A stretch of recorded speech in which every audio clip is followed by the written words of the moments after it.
Greetings, QCS build fans, and welcome to an episode of What Happens When You Order an X-Ray for Your Medical Office and Don't Plan for the IT Infrastructure. Yeah.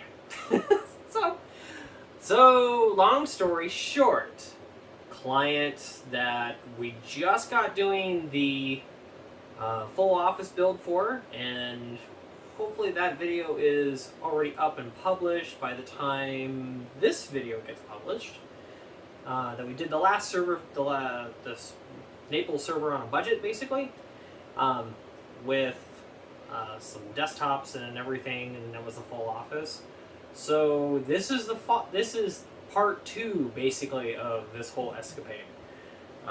So that office is done at this point when this gets published, and then now the X-ray machine that is at the original office that is getting moved to the new office is being replaced by a 3D X-ray, so which is uber cool, but which is uber kind of a pain in the butt because this thing takes pictures that are almost half a gigabyte in size. So their poor old little server, Windows Server 2012 R2 Power Edge Dell machine, which is an utter piece of hot garbage that I can't stand to no end. Yes, Dell, I hate you. You suck. You make shit. There it is. But I regress. So, anyways, yeah, we finally get to replace that thing. So, about 6 months ahead of schedule, which doesn't fit into my timeline very well, and doesn't fit into their budget very well, but at the same time, this is kind of like, well, this is the bullet you have to swallow because you swallowed the other two. So, yeah. Because it's cheap. It made more sense to build a new server with new storage and everything else than it would be to even try to upgrade the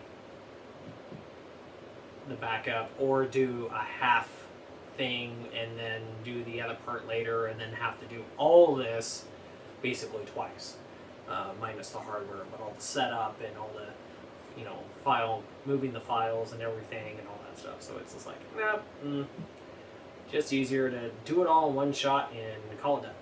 So this is what we're doing. All right, so there's 4 machines that have to go into this system. So currently the PowerEdge server that they're using now, they also use it as a workstation. So they're double use casing it. Because that 2012 R2 server is not virtualized in any way, shape, or form, that's why they're doing it that way. The problem is this new server, like all the other servers that we've done, is going to be fully virtualized. And not only is it going to run the Hyper-V, the controller, and our database server, but it's also going to run our X-ray storage server. So it's actually going to run 3 instances of 3 virtual instances of server, and it's going to run 1 Hyper-V on it. And that's going to be one of the videos following up to that one, or following up to this. And yeah, that thing's going to be a monster. So, stay tuned for that one, because, yeah, that thing's going to be cool. So, anyways, so this is the other stuff that we have to do that. So, because we're getting rid of the terminal, that's where the 4300U comes in. So, this guy's all pretty pre-built, set up, and ready to go. Go back, watch our previous 4300U AsRock industrial 4x4 box build. And it's the same thing. So, yeah, so go back and watch that video, and that's what this guy is. This is going to replace the terminal in the back. So they actually have a regular PC back there now, and we're just going to wall mount this on the same backboard that the server and everything's going on, and we're going to reuse the monitor that they're currently using that's wall mounted back there to run this guy. So, good deal. Alright, so we're going to take this guy and we're going to put him back in the box. And we will see you later in the week when we get him installed. Alright, so now you're going, alright, so we've got a Fractal node case over here, and we have a Cooler Master Box NR200. So these are both going to be ITX machines. Now, the reason why we're doing ITX is we were kind of limited in space for where these two are going to go. So we're going to do, so that's why we're doing ITX. So this guy, you're probably going, why does he have two big monster server drives down there? Okay, so this guy is the backup for the server and the site. So this, because the server is going to be, it's going to have a total effective storage capacity of about 32 terabytes. So hence the reason we have two Seagate EXOS 18 terabyte 7200 RPM drives. We're going to take both of these guys, we're going to run them in a RAID 0 or stripe them, and that's going to be our backup drive. So basically this is going to be a backup NAS, and that's all it's doing. So that's the whole reason why, one, we've got a super thin low-cost case, which is the Fractal Node 202. So this is going to be interesting to work with. It comes with a little stand and everything for it, and which is pretty cool. And then other than that, it's other than the board, which is our AsRock A320M ITX board, which is almost the same board as our A320M HDV R4.0 board, except it's ITX format. It's a little different. They've changed a couple things on it, so it's a little, it does things a little differently than what the regular 320 board does. But it's our standard Athlon 3000G. Swear to God, this is the most versatile processor AMD makes for cost, performance, value, to be able to do a lot of different things for business without spending a boat ton of money. Great chip. Absolutely love this thing. And then we've got 8 gigs of DDR4 3200 Aegis G.skill memory, which is 16, 18, 38. Yeah. So that'll be running XMP. And then because we don't have room, once we get these two guys installed in this case, we're probably not going to have room to put an SSD in here. And so, or put a SATA SSD in here. So we're actually going to use Silicon Power 256 gig Gen 3 NVMe drive. That's a 2280 M.2. So we're going to go ahead and use one of those for our OS. And that's it. This thing, oh, and we've got our Seasonic Focus SGX 500 SFX power supply, which will fit inside this guy. So we'll get this guy all built up because we got everything ready to go for this. Throw our Windows 10 Pro on it, and when we get it all ready to go, it'll go on the domain and it'll just act like a big backup drive. Totally awesome for it. So that's that guy. Let's get to the bench. Alright, so welcome to the node. So, yes, you're looking at a blue server. So let me grab the case.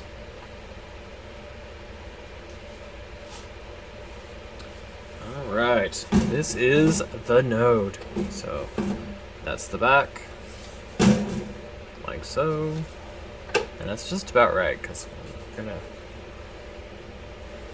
And then that's the front I/O, and it's USB 3 on the front. So one cool thing about this is you actually have to flip it over because it unscrews from the bottom side. So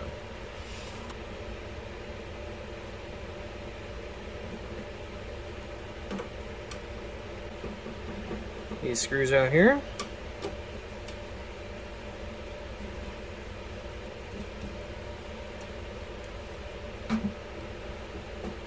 And then what I figured out is you flip it back over, and then you can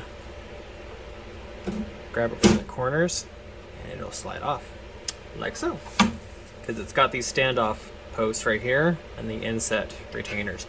And this is plastic, so you do want to be kind of careful. Of course, once you get weight in this thing, it'll come off pretty easily. So, but it does have, this is cool, it has a removable dust filter, so this is for your CPU intake.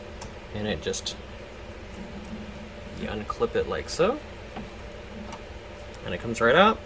You can dust it off, and then just snap it back in. Sweet.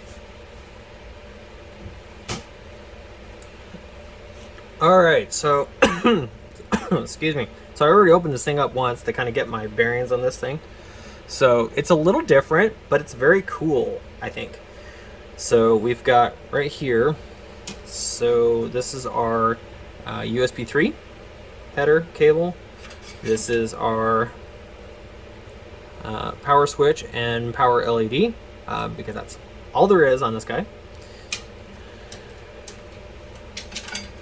We have our audio, and we have our power cable, extended power cable, because it plugs in down here from the outside, but then your power supply sits up here. So pretty cool. And then there is a goodie box, which is not in here. So we're gonna pull this out, lay this over. So inside here, there's this goodie box that comes in here.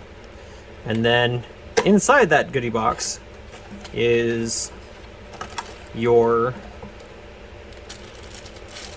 rubber standoff feet that are adhesive, your screws for all your mounting and your standoffs and everything, zip ties for cable management, and these are your risers. And it actually takes 2 risers. So for this, because you got 2 slot expandability over here, if you had a card that had a cooler that would allow for it, you could actually put a 3-slot cooler in, or a 3-slot card, or a 2.5 slot card in here, as long as this piece right here didn't impact the card, it would be fine.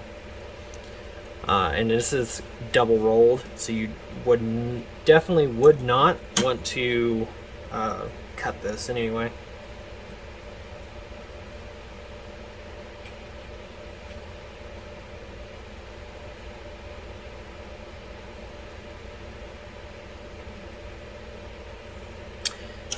But you have your main riser card, and then you have this extension piece here for this. So these two, so this card would actually go here, like so. You can see it's got the screw holes for it. And then of course they're nowhere in, looks like they're inside the ground plane, so you're not gonna have to worry about any kind of power issues or anything, or the screw digging into anything for the most part. So it would go in there like that, and you would screw it in on the back side. If you had this installed, you would have to remove this before you could install or remove your motherboard.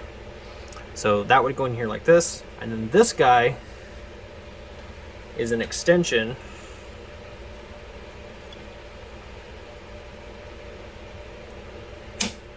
like that. So depending on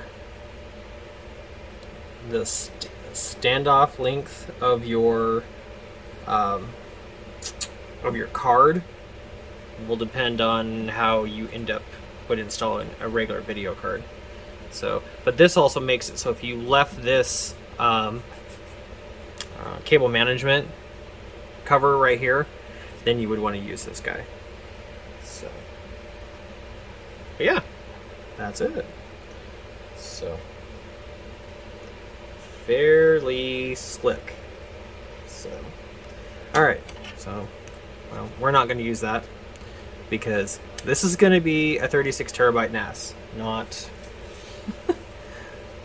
like a home theater PC or something like that. So, which would actually be an ideal use case for this particular case. So the reason why I chose this case is because I wanted something thin, small, and compact that wasn't a cube necessarily, and then that could use a power supply that was easily replaceable, and the machine would be upgradable or, you know, reconfigurable as needed at some point. So yeah, that's the whole reason behind this guy. So we're gonna set that there. So one thing we do need to do is we need to take this guy out, because in order to get the hard drives in here, we've got to take this out, because otherwise we don't have room. And that is in there a little snug, but it's okay. So we'll take that out. We'll put the screw back in, just in case we ever need it. But here are our two 18 terabyte drives, and one, because I've kind of pre-laid this out once already, just to get a idea so I wasn't totally bumbling around with this. So one, yeah, so that's the cable management guys right there. So one's going to go right here. The other one, the reason why we had to move this is the other one's going to go upside down, and it's going to go right here, so that way I think it's going to go right like that. So then that way we can still take, actually we don't even have to do that. We can do it this way. So that way our SATA cables can just come 90 degrees up and out, and we can roll them and then roll them back and plug them in right here. And then our SATA power can just go right here, and it can just go from here to here on a daisy, and then that's it. So pretty slick actually. And if we really needed to, we could put like a Quadro card in here or something like that. So, you know, we need to make like a baby workstation out of it. We could totally do that actually. The only drawback is you couldn't get a very big or like a super high powered CPU in here, and it's just because of the fact that there's no room to put, unless you use a big noisy air cooler to do it, there's no room to put like a liquid cooler or a big tower cooler or anything like that in here. So yeah, that's the only, you know, real limitation. So, but other than that, yeah, you can get fairly crazy with it. All right. Oh, I gun-funded gorilla. All right, here's the gorilla. Ooh, ooh, ooh, ooh. So I got heavy-duty mounting tape, so it's double-sided. This should work perfectly fine, because the drives are going to get fairly warm, so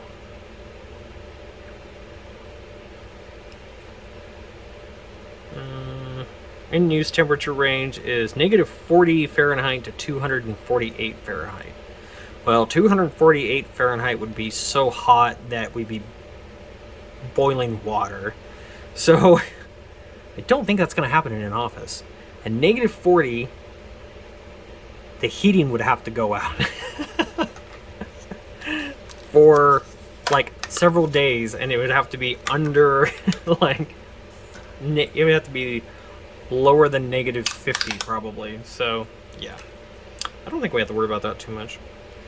So all right, cool. All right, so now I was thinking I was probably gonna have to cut this, so I'm gonna see how this is gonna work, because I don't want to cover up like any of the serial number information or anything like that, because if I have to warranty one of these drives, yeah, we don't want to do that. So, kind of get an idea for where I want to put the tape here. So, let's see. We're going to go top edge and back edge across the bottom here. And inside edge down here. I think we'll be okay. Yeah, so I think if we go here and here, I think we'll be fine. And across the front. So bottom, front, and I think we'll be okay. Okay, alright, sweet. That'll work. I might need a new razor blade. Yeah, I need a new razor blade.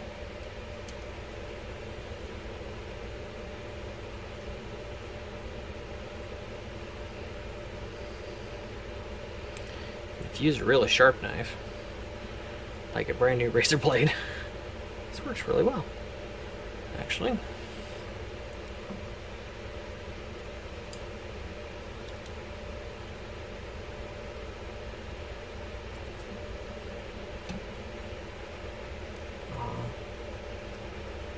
Okay, there's that. Sweet.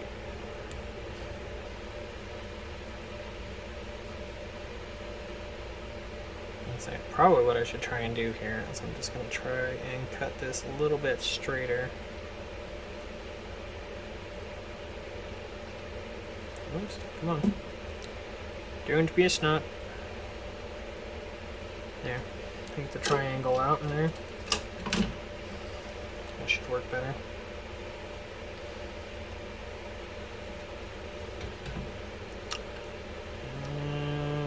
Let's see.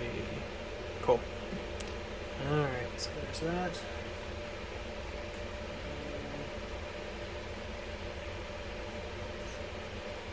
Same time, trying to not cut the label.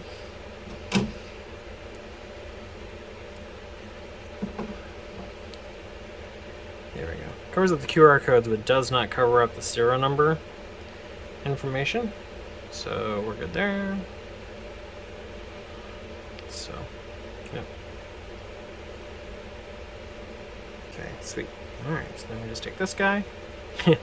And once you stick it, it ain't coming out. Ooh, yeah, that's sticky.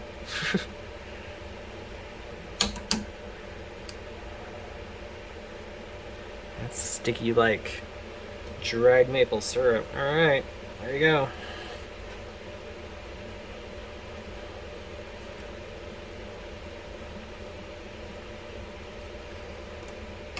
Yep, I think it's adhered. Alright, that's one. Okay. Okay. Alright, we're gonna do the other one. There we go.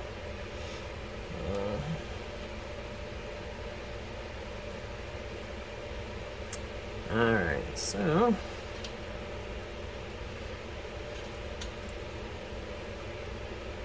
now, I'm not putting direct pressure on the circuit board because the circuit board is only mostly supported, I guess would be the way to put it. So I'm just kind of pressing on the chassis around it.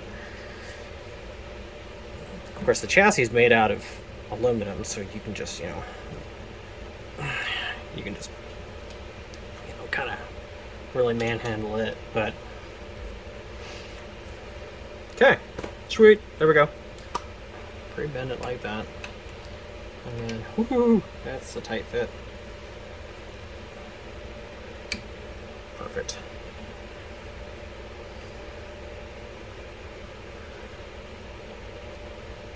Cool. And that will give us enough room that we can take our cable 90 degrees over like this, bring it around, roll it through and plug it in because our connection is going to be right there. So, okay, awesome. Alrighty, sweet. Okay, sweet. That's actually the hard part. Alright, so there's that. 1, 2, 3, 4. Alright, let's get the board out. Oh, look at that, isn't it cute? Okay.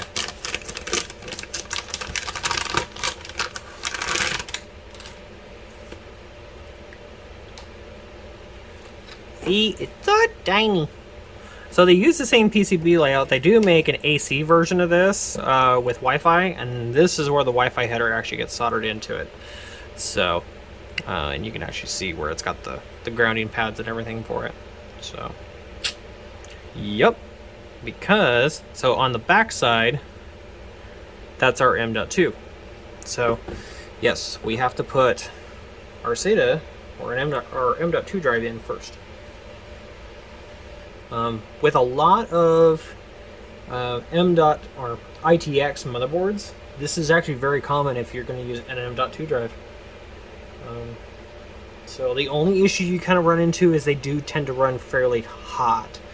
So you do not want to run like some super huge high capacity or like a 4th gen or something like that on the backside of this, because yeah, it's going to run warm.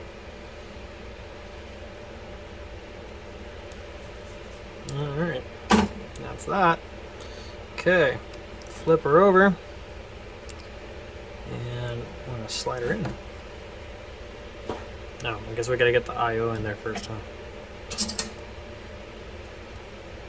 And then one thing I didn't notice about this, it's actually got 2 HDMI ports, so we just got to make sure we give our HDMI ports just a little extra room. And then, there we go. And that presses into that I.O. really good. Alright, sweet. Make sure you put the right one in the right hole. It tends to work better that way. Funny. Alright, let's get the chip in here.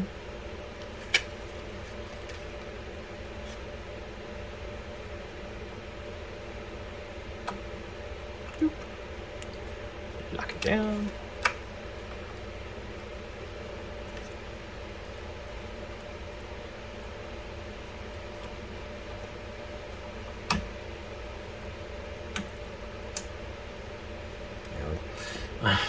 So this is kind of a cool day in Quicksilver history. This is my first Seasonic power supply, actually.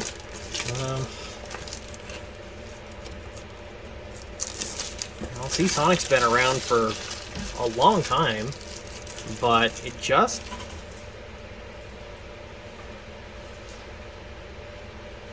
wasn't always super readily available anywhere compared to like Antec.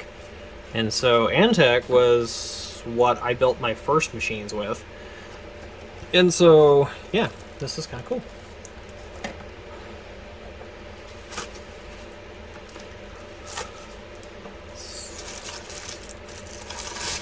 Oh, isn't it cute? Look at that. Fully modular, too. It's a total bonus. But yeah. Oh, 492 watts and the 12 volt rail. 80 plus gold. I think she's so pretty. Okay. They're being fancy. Okay. So this guy, because this has this turn right here, you can't get the screws in. So you take the screw out over here on this side, pull this guy this way, and voila, then your bracket comes off. And then you can take and you can mount this guy to here, like so. I should just thread right in, which they do. And this one has a little spongy bracket or a little spongy gasket on it. So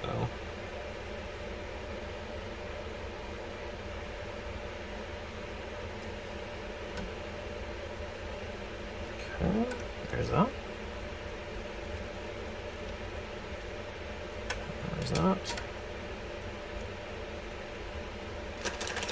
So this is actually really simple because we only need really, we only need 3 cables. So we need 24 pin, we need SATA,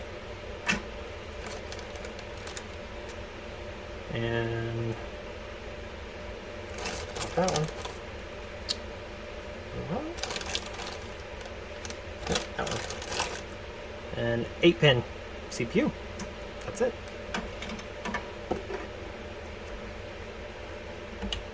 There's one.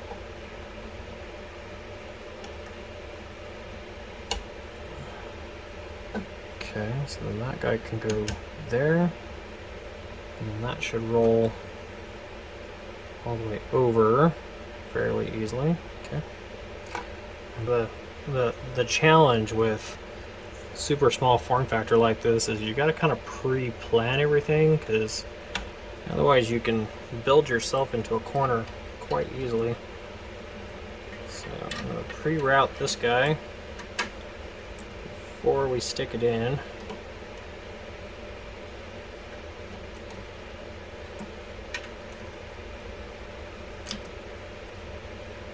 And because I got more room to it, I'm just going to hook it up.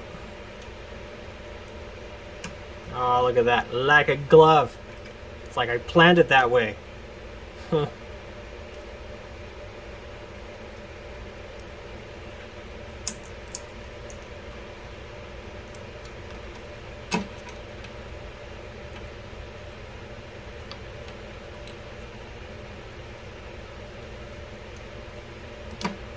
Like that. Sweet. And then we still have an extra. Before we do the rest of this, we got to get this guy in here, because what I noticed is we don't have enough clearance in here to get the power cable through. So we got to get this guy through here first, like so.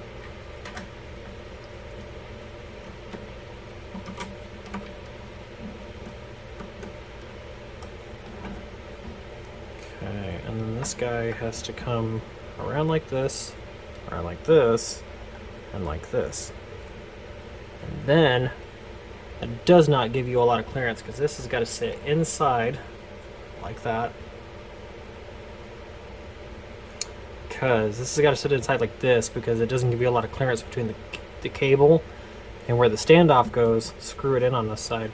So yeah, it works, but it's tight. Alright, so there's that.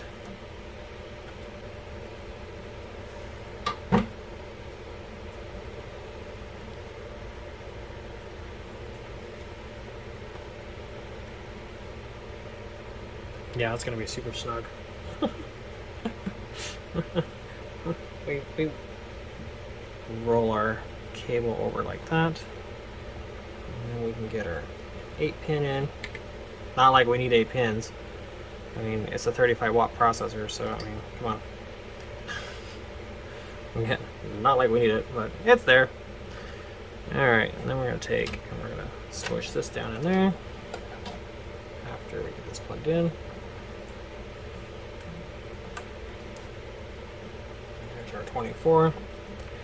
And then there's this guy. Just like that. Okay. Alright, now get our HD audio cable in here. And there is a little kick out slot over here, so we're actually going to go all the way down the side over here. Come through this little guy and go right in there. And just kind of be sneaky about it, basically.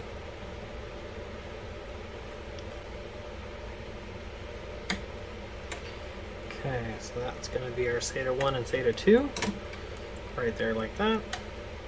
Goes there, that goes there. And then... perfect, we should be golden. And then all of our cables will just lay in there like that. Ta-da! That's it! Alright, let's throw the cover on it.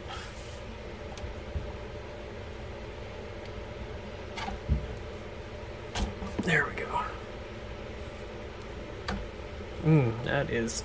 yep, that's tight. Alright.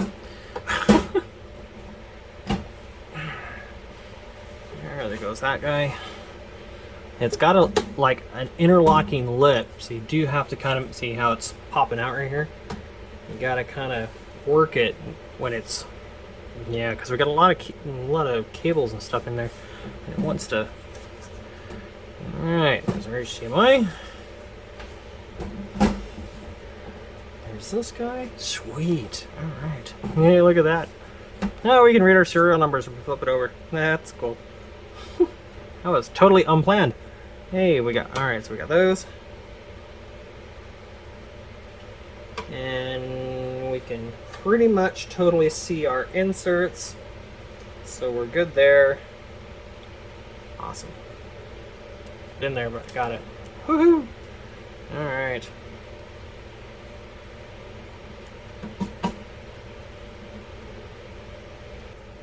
Big ol' fat girl. Well, she's not fat. she put some muscle on. That's for dang sure. So, all right, sweet. Well, that's it. Rock and roll. All right, let's fire it up and see if it works. I really don't want to take that back off. Yay, it works! Woohoo! So I'm on my, sorry for the jittering, but I'm on my other, one of my desk monitors because this, yeah, I don't have an HDMI monitor, so there you go. A320 ITX, 3 gigs. We'll go into here and we will set our XMP. There's our profile. And we'll go in here.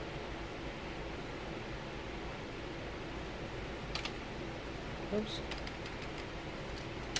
I always gotta find it. Oh, FMTP, that's right. FTPM, we'll turn that on, so that way we'll be Windows 11 ready. Whoopee. Okay, and then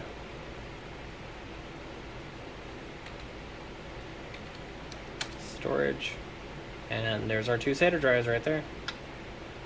Lo and behold. Alright, sweet. Oh, and then go back here. And there's our NVMe drive. So, okay, awesome. Save that. We'll let it boot here real quick. Sorry, I'm holding the camera, so if it's moving up and down.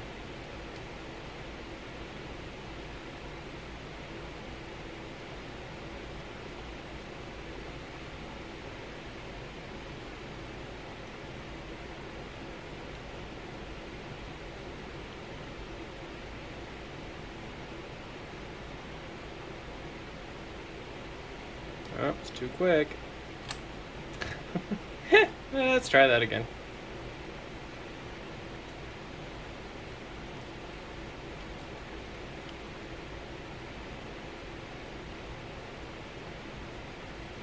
There you go. 8 gigs, DDR4 3200. There you go. So, excellent. Okay, so we took a screenshot here to see, so you can see exactly how it's handling everything. So right now we actually caught it in the middle of a backup. So you can see that we're running 30% CPU load, 57% memory usage, 10% disk usage because we've got the network fully utilized at just under a gigabit. So yeah, we've completely flooded the gigabit interface on it, and yep, it's backing up perfectly fine. You can see over on the disk management, we've got our 2 18 terabyte drives. Of course, they show up as 16,763.98 gigabytes a piece, because remember, there's always a difference between physical capacity and formatted capacity. So, and then you can see our disk 2 is our OS NVMe drive. So, at current time of recording this, we are, oh god, we've been deployed for about 2 months now. Things worked like a top. Hadn't had any issues with it at all. Knock on wood. So, yeah, it's been great. So yeah, we'll get you a follow-up and stay tuned for the next video. So the next video is going to be the workstation PC for the imaging software. And then we'll end up doing the server build, and then we'll finish up with some pictures of the full deployment and everything and get all that done. So stay tuned. You'll see the final deployment of this guy and where it's located and all that kind of cool stuff. So like, share, subscribe, tell us and comment below. Tell us if you liked it. Tell us if you didn't like it so we can improve the channel. We'll catch you on the next one. Bye for now.